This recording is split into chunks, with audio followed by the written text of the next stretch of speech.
Don't just live for tomorrow, or just live in yesterday.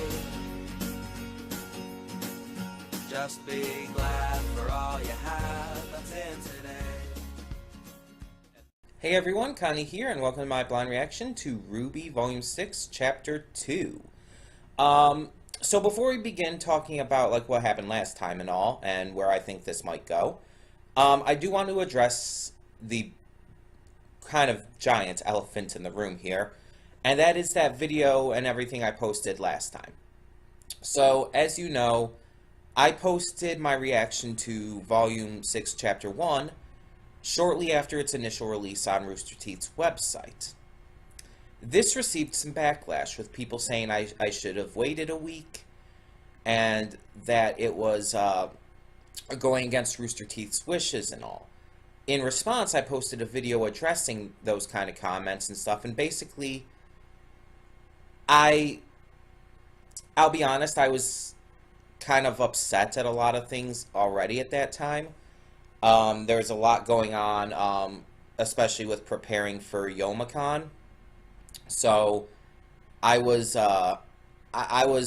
not in the best mindset, and basically the video was me saying fuck you to everyone who was complaining. And I apologize for that. I apologize for just the overly aggressive and completely rude way I went about saying what I was saying in there. Now here's the deal. I still disagree a lot with the policies about all of this and the ideas of it all, about having to wait a week and everything. I don't think that's right, especially because of the entire the entire spoiler issue with a lot of people. And I still don't think waiting a week's going to really make any difference, whether I do or not. I don't think it's going to make any difference for them, and let's be honest, they're not going to lose any money by me doing this. Even if I had a shit ton of viewers, even if I had thousands of people watching my content, it wouldn't make a difference for them. It really wouldn't. However, as I said, I went way too aggressive and way too angry with my comments on that video. And I just want to let you know that I will be waiting from this point forward. As you can see, this reaction is coming up on the Saturday after it initially aired. So this is the point where it's basically going to be free for everyone. And as such, it's kind of, it's what they wish for, what they're asking us reactors to do. And in that previous video, I did mention along the lines of I was only doing this. I was only going to wait at this point because of as I put it, the assholes who would probably try to get my channel taken down and all. And while I do still have that kind of thought in there, that I really don't want to have my channel taken down after having all of my other past channels taken down from that one account back in February, I believe it was. I am doing it also to respect Rooster Teeth's wishes here. I want to make it clear that I was just in a very negative mindset when I made that video before. I do apologize. I am not trying to completely disrespect Rooster Teeth. I'm not trying to hate on them. I'm not trying to just go against their wishes in some spiteful reasoning. I was just posting it early because at that time I wanted to get it out. I wanted you guys to see my reaction. And I really enjoyed the first episode. I think it was an amazing introduction to this new volume. And I really can't wait to see where this season or volume or whatever you want to call it goes. But as I said, I was way out of hand. And I just wanted to take these couple minutes at the beginning of this video to apologize for that. And I hope we can just move on and continue going with the series as it goes. So thank you so much for calling me out. It took me until after YumaCon to really come to terms with what I had said and how just in the wrong I was in the way I said it, especially. But I did just want to apologize. But on to what we got for this episode, or what we had last episode as well. So in our first episode, everyone's heading to Atlas. And that is the next step of the journey, of course. Crow sends a message to James Ironwood, and everybody's getting ready to head to specifically Argus via the train. However, a group of Grimm attack a bunch of manticores led by what I initially called the Chimera, but apparently someone else in a reaction noted that it was, I guess, a Sphinx, which, looking at it, makes more sense, because a Chimera usually has two heads and then the snake tail. With the Sphinx, it definitely makes more sense with its design. So, yeah, I think it's supposed to be a Sphinx. Again, as I said in my first episode, I do not look at all of the pre-release stuff, so I don't know about, like, Grimm designs that were released ahead of time by the crew. I don't know about information going in. So I didn't know for sure. I just thought it was a Chimera because I saw the snake tail. But yeah, I guess Sphinx makes more sense. Either way, so the train is being attacked. One of the train's bodyguard huntsmen is killed, and everyone else manages to survive, but the train has to be separated. The front half of the train with all the passengers heads on to Argus, with Ren masking their presence from the Grimm, while the back half of the train with Team RWBY and all continue to fight the Grimm, keep them off of the front half's trail. They manage to defeat them, but they end up having the train get derailed thanks to a final attack from the Sphinx. And at that point, they're stuck kind of in the middle of nowhere. However, one passenger stayed behind, and it's this mysterious old lady who apparently is named Maria, by the way, because one of the reactors I saw, they had the subtitles on. I think it was Murder of Birds, who's kind of like the RWBY reactor. But he had the subtitles on, and I think it said Maria when she was speaking just off screen, so yeah. Or it could be Mariah even. It didn't actually say her name, it just had it in the subtitles. Either way, I'm interested to find out more about her in this episode. Another big thing to note from the first episode is that Ozpin was hiding something else. That the relic attracts Grimm. We don't know why or how, but we know it does. That's big information that Ozpin was hiding. He couldn't even come up with an excuse for it when he was called out on it. I mean, granted, they had to move along and get going, but I definitely think in this episode, he's going to probably have to explain himself and explain a bit more, because he promised not to lie to them. And if you want to be technical, a lie of omission is still a lie.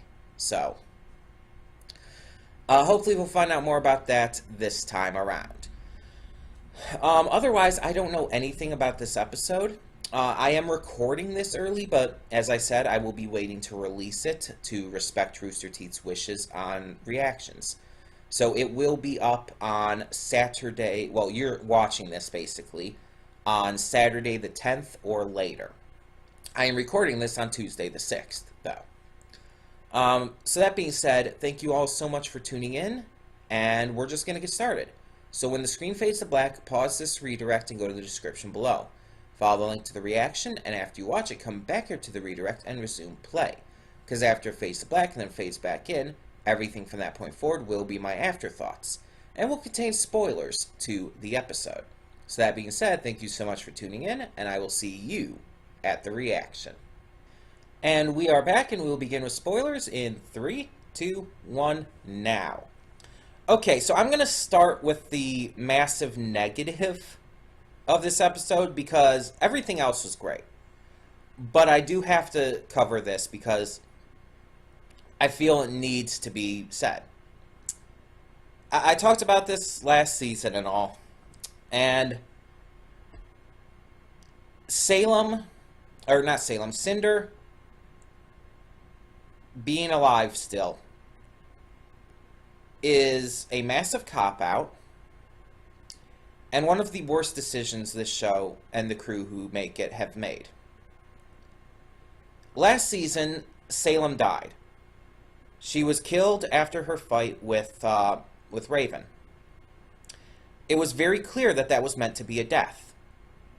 The framing, the way it was shot, the just impact of her falling, and the reveal of her eye, or lack of eye, and everything.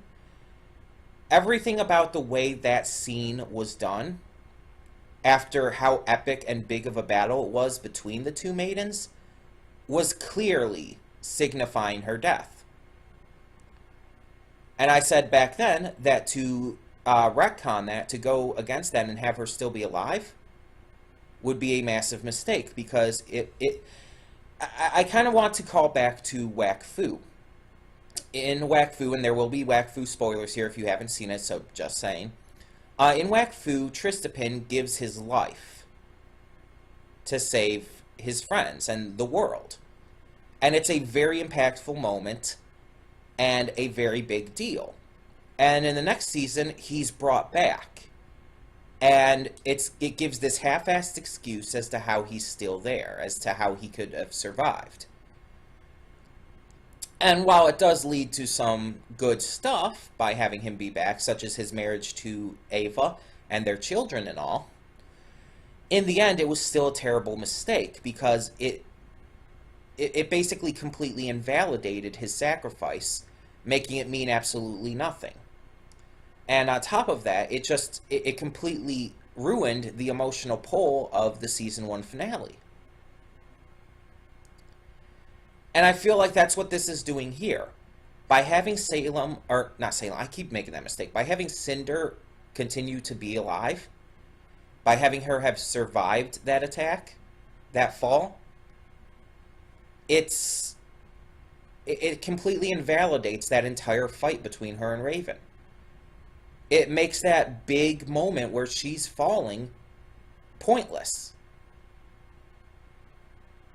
And it basically makes that entire... It makes Vernal's death, Raven kind of starting to have a bit of a change of heart. It makes all of that at the end there, involving both of these characters, a waste of time.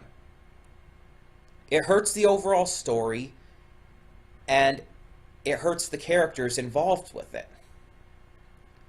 By having her remain alive, it's just a very negative mark on this series, and one that just can't be forgotten. And if you disagree with me, that's fine. I mean, it's all opinion, but I'm sorry, I cannot see it any other way.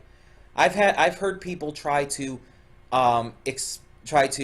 explain to me, basically, on why Cinder being alive would not be a bad thing, or is that her death in the last volume wasn't finite, or wasn't like straight up obvious as a death. But it's like everything they've said, I cannot see. Nothing anyone's been able to say regarding that has made any logical sense to me. From every angle, from every aspect of how that scene was done, she would have been dead. And she should have been. People were saying, like, oh, but it wouldn't make sense for Raven to be the one to kill her. It should be Jean or RWBY. And it's like, I get what you're saying on that, but a show doesn't always have to go the most obvious route with that. Sometimes it actually makes more sense and is better for the overall narrative to not take that route. To not have it be Jean or RWBY taking revenge for Pyrrha's death. I think it would have been better if Cinder was just gone like this. And on top of that, even with Cinder's death I felt it was practically even confirmed in, I think it was the final episode, either final or second to last. Because when Yang comes back up and everything, and it's revealed that Cinder and that Cinder is gone and everything, Emerald kind of has that, she has that breakdown. And that breakdown was a super emotional moment, showing obviously how much Cinder meant to Emerald, which we kind of already knew, but still. And her breakdown and showing Salem for the extremely dangerous and intimidating presence she is, I feel like that scene was completely pointless now. Because with Cinder alive, it just doesn't have an impact. It has none at all. Because it's like, it doesn't mean anything because Cinder didn't actually die. I'm sorry, but I cannot see this as anything but a huge stain on this series. It is one of the worst mistakes this show has made. And now, even if they do something good with it, even if they have Cinder's arc from here on be amazing, even if I end up liking Cinder a lot as a character through this, I will never deny that this was a massive problem. It was a massive mistake. It's the same kind of thing as with Little Witch Academia. It was a massive mistake to have them hold off on Akko finding out that Ursula was Shiny Chariot. That was a massive mistake that hurt the overall series, even if the reveal and everything made sense and worked. It was still a mistake that won't ever be fixed. It's the same thing here. But let's get on with the other meat of the episode. So following the crash, Team RWBY are confronting Ozpin, mainly about the fact that he hid the truth about the relic attracting Grimm. And apparently, according to Ozpin here, it's not like this massive attraction, but there is this. It does attract Grimm by some amount. Now, we also find out that the relic has the ability, at least this one, since it's the relic of knowledge, has the ability to answer any 3 questions every 100 years.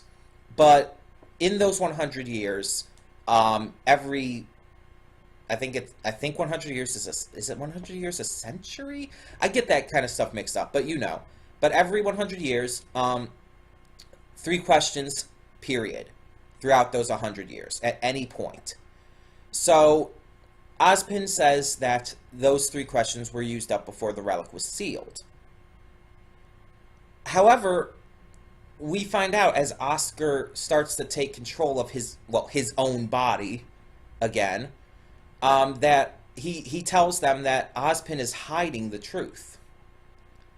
That if they call upon the name Jean, they will summon her from the lamp, the relic, and that they can find out what Ozpin is hiding. RWBY does so, and they ask Jin to, their question is to reveal what Ozpin is hiding from them. Which, at the end, we kind of see it has something to do with Salem, that Salem wasn't always the way she is. Which means that either Ozpin is behind Salem being like she is now, or something similar. I think that Ozpin is hiding the fact that he's the cause of all of this, whether intentionally or not. I think that he caused Salem to be as she is. I think that he's the reason for all of the Grimm attacks in some way, shape, or form. I think he's behind all of this. Even the moon, especially the moon. That's something I think we're definitely finding out this volume, because the opening shows the moon and then shows it breaking. That's something that we've wondered about pretty much since the beginning of the series, and I think we're finally going to get answers, and I think that might be tied back to this. We're going to find out, obviously, in the next episode what happened, but we start to get the pieces here, and we see that Ozpin does take control of Oscar's body again and tries to stop it before they see the truth, but it's too late. So, whatever this truth is, Ozpin really did not want anyone knowing. And he kind of puts up a valid point when they're saying, like, you can trust us, we're not going to betray you and stuff. And he basically says that Leo said the same thing, and that others have said the same thing, and they've betrayed him too and stuff. And it's like he says that I don't necessarily have a reason to not trust you, but due to my experience in this, I have to have some secrets. I have to hold some things back.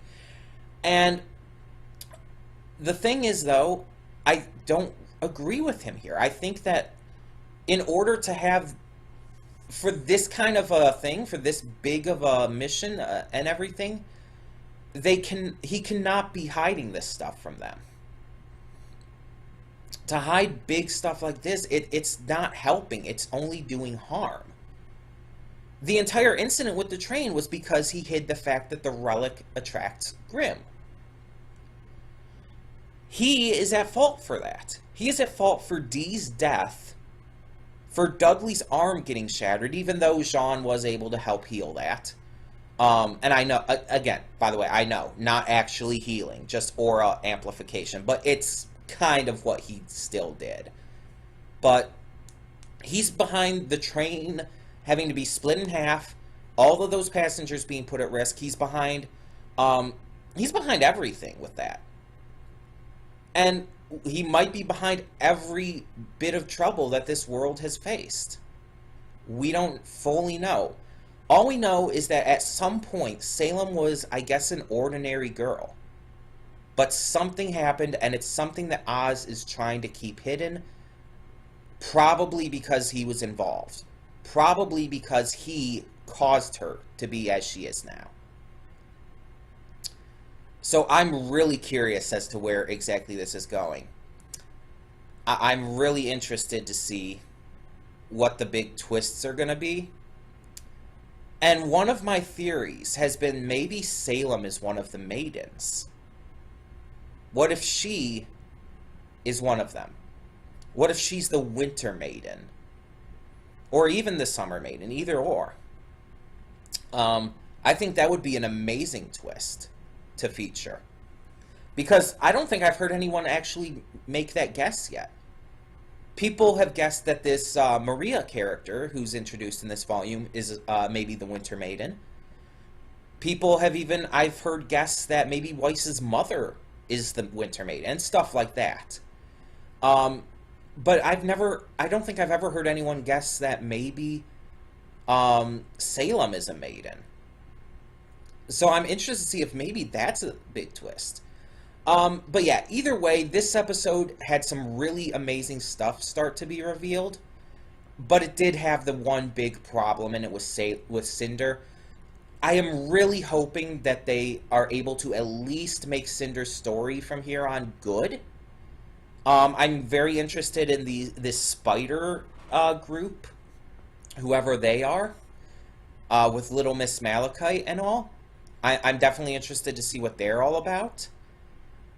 They're in the opening, so I assume they're going to have some relevance.